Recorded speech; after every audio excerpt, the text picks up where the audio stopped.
Ongea mwaka 2024 kama si 2023, nikasema hivi: Tanzania iko kwenye ramani ya Mungu. Kwa matukio yanayoendelea duniani, Tanzania itakuwa ni nchi ambayo watu wengi watakimbilia, lakini sasa mnaweza msinielewe. Mungu aliyaona haya tangu zamani. Alianza kupandikiza mbegu au kupandikiza watumishi wake kwenye serikali mapema sana. Ni kwa ajili ya akuangalia pale tu, ila ni kwa ajili ya miaka ya nini, ya mbele.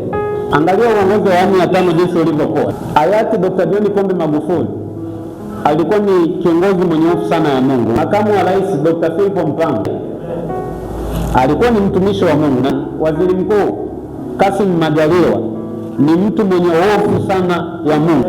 Mungu hakuwaweka pale kwa bahati mbaya, ila Mungu aliona kitakachokuja kutokea nini. Pamoja na hayo, tunajua siku zote mahali penye neema pana nini, adui ya kushindwa kupandikiza watu wake kwa ajili ya kuharibu nini, future.